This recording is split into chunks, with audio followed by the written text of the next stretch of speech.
Good morning, Bitcoiners. Welcome once again, to Bitcoin for Me Immortals, the channel where we're going to talk about Bitcoin, cryptocurrencies, technology, and the future.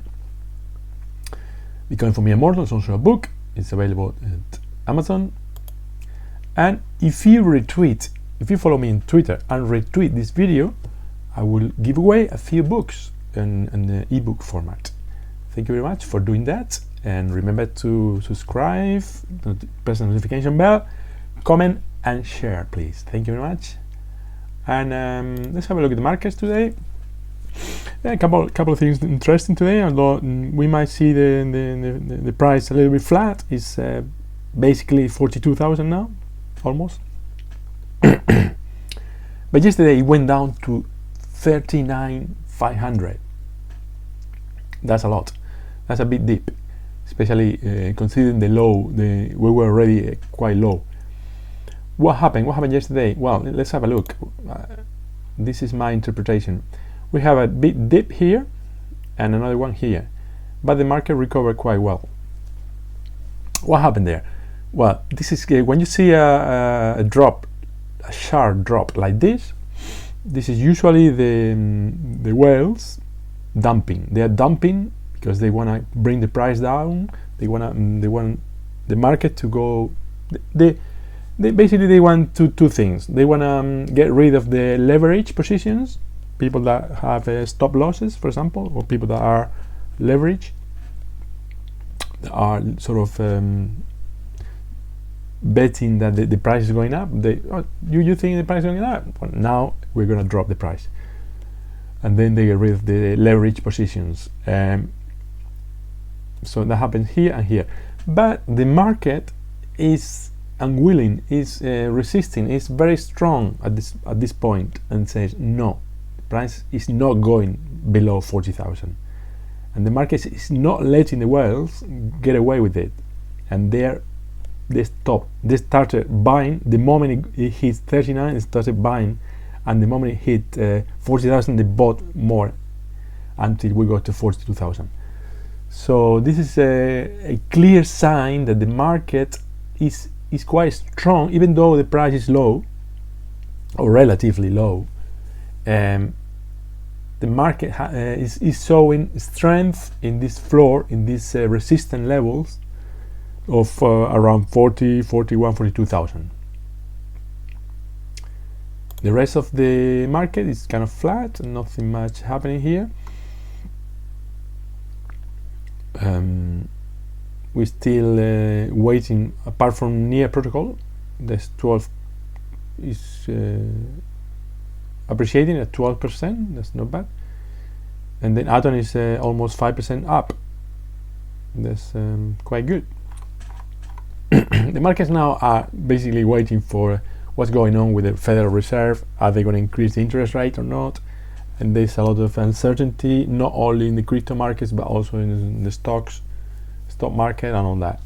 Investors are a little bit worried at the moment, but I think that whatever happens, this already has been discounted, and whether they increase the interest rate or not, which I don't think they will, the market is going to rebound from there.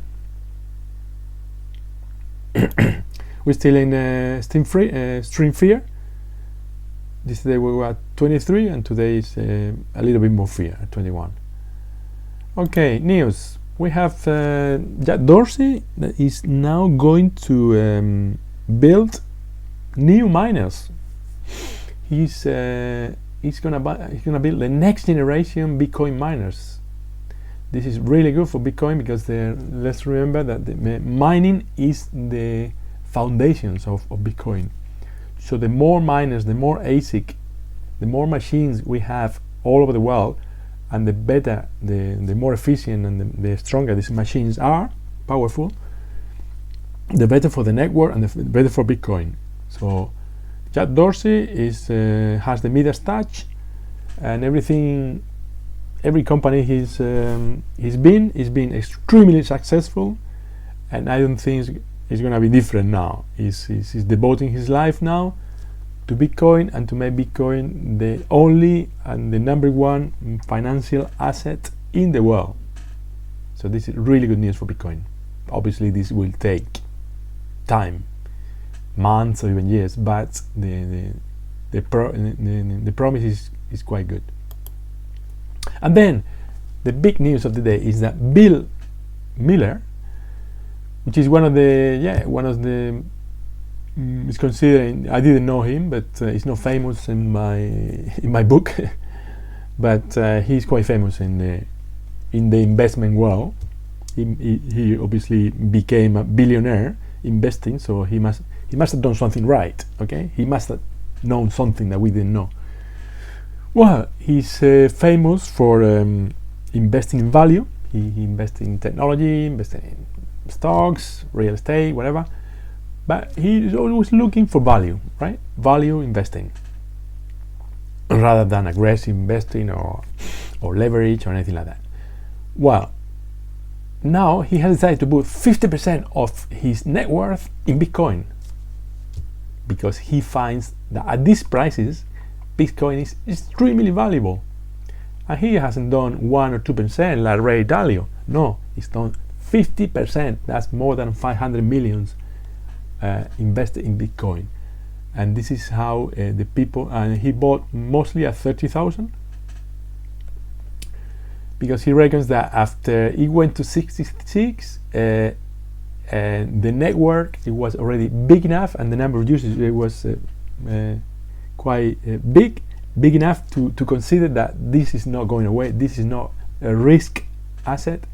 This is very safe, and it has a lot of potential, and it's a half price. Basically at 30,000, when he bought 30,000, he was getting a bargain, because it was a half price that in the all-time high. So there you go.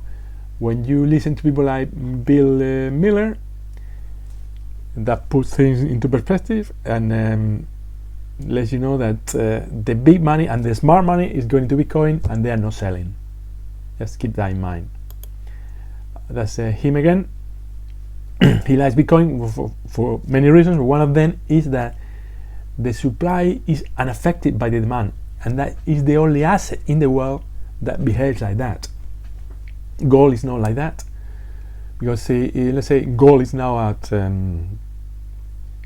gold is 1 ounce of gold is around $1,800. Well, let's say that gold goes to $5,000. What's going to happen? The miners will find more gold because it's more profitable. So they will employ more machinery. They will find more new mines. They will increase the supply. When they usually with oil, with wood, copper, gold, silver, anything like that, if the price goes up, the supply also goes up eventually, because it's more profitable to create, to fabricate, to mine that asset.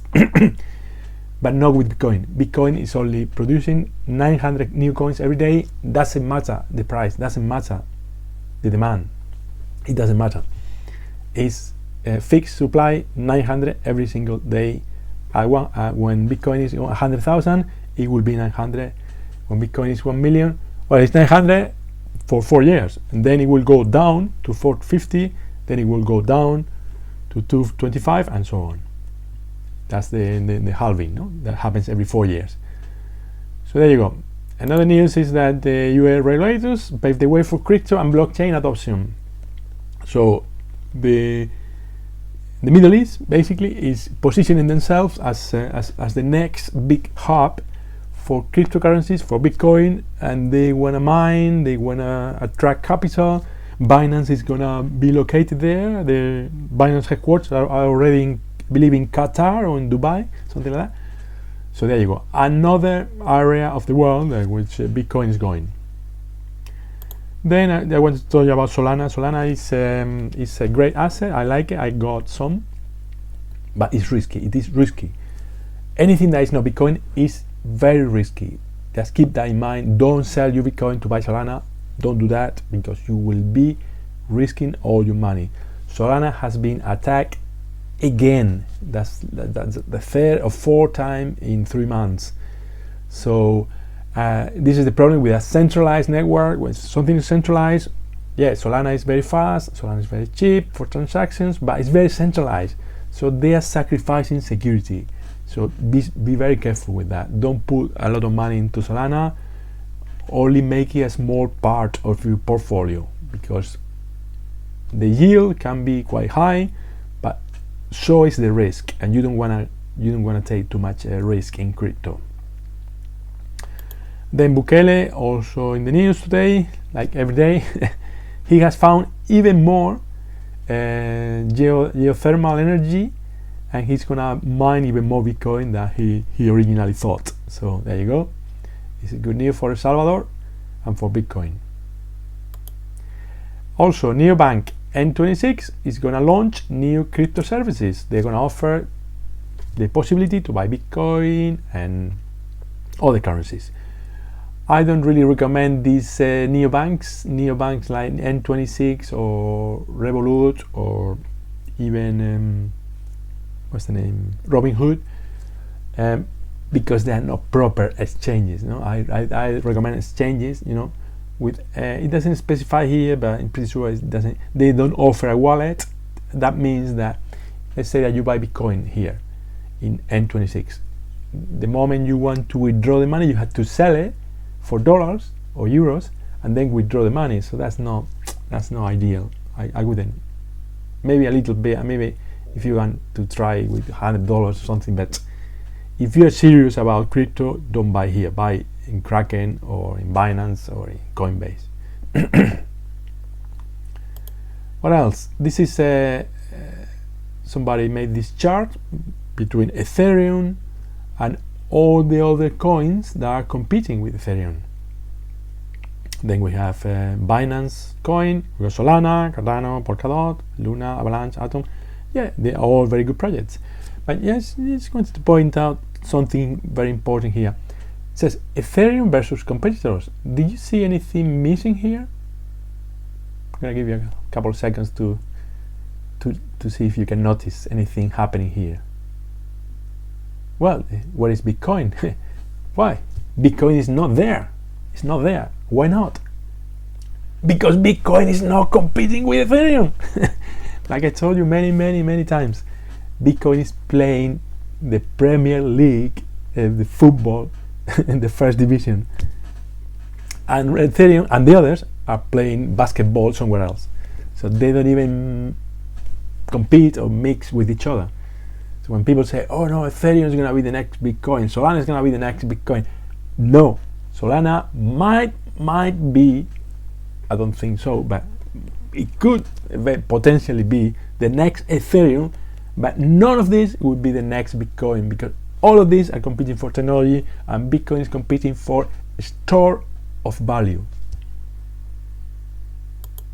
What else? The Fed printed 7 trillion in 2021. That's imagine 2,000 bills, 2,100 bills per second. That's how much the Fed is printing money, and the European Central Bank is doing exactly the same. And then they wonder why we have inflation, right? There you go. Get rid of your fiat and invest in Bitcoin. That's my advice, and no financial advice, of course. And now I want to tell you about Kraken. Kraken is an exchange that I like. It's very easy to set up. You just put create account, and then you put your password. Then they will ask you for KYC. You have to upload a few pictures of your ID, your face, whatever. Then you link it to your bank, and then you're good to go. The whole thing that might take half an hour or something like that. The good thing about Kraken, what I like about Kraken really, is that you can send money from your bank to Kraken and zero commission. When I send money from my bank to Kraken, it's no commission whatsoever. And then when the money is there, you can buy any currency of the 98 that they have. That's quite a lot, but I mean it's not as much as Binance, but it's a good amount. Good choice. You can. The commission. That's what I'm trying to say. The commission in Kraken is only 0.28%, so that's quite good. They also have the main account, and you also have the pro account. Oh, it's not here. Well, let me see if I can recover. See. The pro account looks more pro, obviously, and it's got a lot of data here. You can buy a limit. You can even leverage, which I don't recommend. Leveraging is like buy more than you have. So if you have $100, you could buy $1,000 worth of some currencies, but that's not recommended because the market is too volatile at the moment for that. But anyway, Kraken is a good platform. But the way I wanted to what I want to tell you today is about what they offer in staking. They are quite generous in staking, and also Kraken is very safe as an exchange. I got some money there, and I feel that my money is safe. I don't get any commission or anything from Kraken. Maybe I should, but I don't get any commission from anybody. Look at the rates they're paying for Polkadot. You got some Polkadot, and Polkadot is a very good project, which I recommend. They give you 12% a year. That's very good. For Kusama I don't like it so much, but it's still good. It's still decent. They give you 18%. For Cardano, they give you between 4 and 6%. Ethereum, the problem with Ethereum, they give you entre 4 and 7, but you have to, it's frozen. Your money is frozen there until Ethereum 2.0 gets released. So I wouldn't recommend to stake Ethereum anywhere at the moment. With Solana, they give 6.5%. With Cosmos, which is is going up a lot lately, on top of the appreciation, they give you 7.5%. So that's quite good. And with Kava, they give you 23%. So there you go. So it's very. I find they only have a few coins for staking. With Bitcoin, they only give you 0.25%. That's not a lot. That's really not worth it, unless you stake a lot. But then I wouldn't recommend that. Anyway, and the last thing I want to tell you today is the hash rate. Hash rate is how much computing power miners have all aggregated, all over the world. When you combine all the computer power for mining Bitcoin, that's the hash rate. Hash rate is very important, and the higher the hash rate, the better for Bitcoin, for the network, and for the price. Right now, we are at an all-time high in hash rate, which is good. It's very good, despite all the problems that we had with Kazakhstan and all that. So the network is very healthy, very secure, despite the dip in price and despite the uncertainties about prices. Prices is just sometimes it's just a distraction. Really, you shouldn't look into the price so much.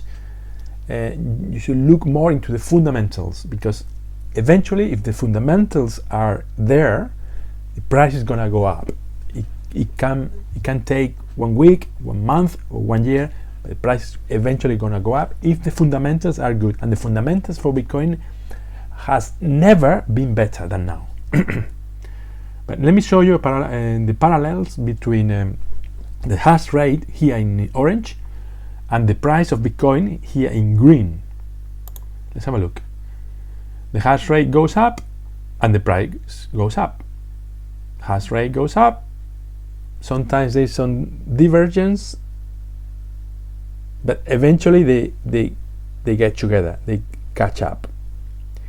Hash rate usually goes faster or higher before the price have a chance to catch up, But eventually, so basically, this is one of the best indicators to tell where the market's going, where the price is going. And now, right now, in hash rate, we are at an all-time high.